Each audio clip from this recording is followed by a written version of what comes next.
যুদ্ধবিরতির পর ভারত-পাক প্রথম আলোচনা পিছিয়ে গেল। হটলাইন যোগাযোগ করতে পারে সন্ধ্যায়, কারণ নিয়ে দ্বন্দ্ব। মার্কিন-চীন বাণিজ্য 90 দিনের সংঘর্ষবিরতি, শুল্ক কমানোর ঘোষণা ট্রাম্প জিনপিং এর। পাকিস্তানকে বাঁচাতে হলে সন্ত্রাসবাদকে নির্মূল করতে হবে, পরমাণু যুদ্ধের হুমকিও সহ করব না প্রধানমন্ত্রী নরেন্দ্র মোদী। এবার কাশ্মীরেও নাক গলাতে চাইলেন ট্রাম্প, মোদী নীরবই রয়ে গেলেন। যুদ্ধবিরতির পর ভারত এবং পাকিস্তানের মধ্যে প্রথম আলোচনা হওয়ার কথা ছিল সোমবার বেলা 12টায়, কিন্তু নির্ধারিত সময়ে আলোচনা হয়নি। ভারত সেনাকে উল্লেখ করে সংবাদ সংস্থা রয়টার্স জানিয়েছেন, ভারত-পাক আলোচনা হতে পারে সোমবার সন্ধ্যায়। কী কারণে এই বিলম্ব তা এখনও স্পষ্ট নয়, তবে সংবাদ সংস্থা পিটিআই এর খবরে নিশ্চিত করেছে। তবে সন্ধ্যায় কখন আলোচনা হবে সে সময় এখনও জানা যায়নি। শুল্কযুদ্ধের রাশ টেনে এবার সংঘর্ষবিরতির পথে হাঁটল আমেরিকা ও চীন। দীর্ঘ আলোচনার পর সোমবার অবশেষে 90 দিনের জন্য শুল্ক কমাতে রাজি হলেন মার্কিন প্রেসিডেন্ট ডোনাল্ড ট্রাম্প ও চীন প্রেসিডেন্ট শি জিনপিং।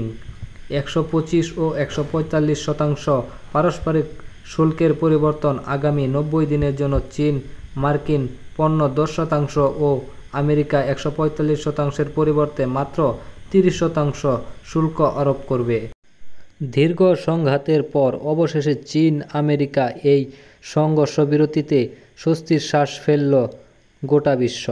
3 দিনে পাকিস্তানে যা করা হয়েছে, আমাদের স্কুল কলেজ, সাধারণ নাগরিকদের বাড়িঘর, মন্দির নিশানা করল পাকিস্তান। এখানেও ওরা ব্যর্থ হলো। সারা বিশ্ব দেখল কিভাবে পাকিস্তানেরা ড্রোন মিসাইল ভারতের কাছে ধূলিস্বর হলো। আকাশেই নষ্ট করে দেওয়া হলো তাদের আকাশযান। 3 দিনে পাকিস্তানে যা যা করা হয়েছে তা ওরা ভাবতেই পারেনি। এখন ওরা বাঁচার রাস্তা খুঁজছে, দেশে দেশে ঘুরছে। খারাপভাবে হেরে যাওয়ার পর 10ই মে পাকিস্তান সেনা আমাদের ডিজিএম র দ্বারস্থ হন। তার আগে আমরা পাকিস্তানের মাটিতে থাকা সন্ত্রাসীদের ঘাঁটি গুছিয়ে দিয়েছি। বিশ্বের বিরুদ্ধে শুল্কযুদ্ধের ঘোষণা করেছিলেন প্রেসিডেন্ট ডোনাল্ড ট্রাম্প।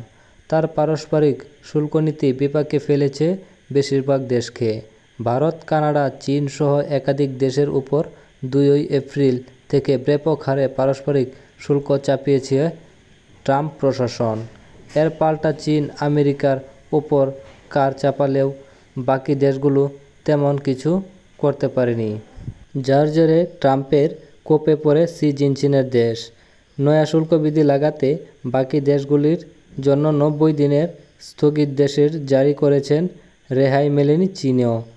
তাদের ওপর 145% ও কিছু কিছু ক্ষেত্রে তো 200%-এর বেশি কর চাপিয়ে দেওয়া হয়। পাল্টা 125% কর চাপিয়ে দেয় চীনও।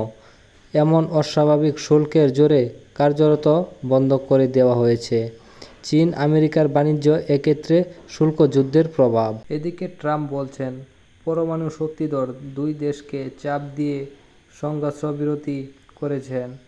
যুদ্ধ না থামলে বাণিজ্যও নেই। হুঁশিয়ারি দিয়েছিলাম, তাতেই কাজ হয়েছে, এমনটা দাবি করছেন মার্কিন প্রেসিডেন্ট ডোনাল্ড ট্রাম্প।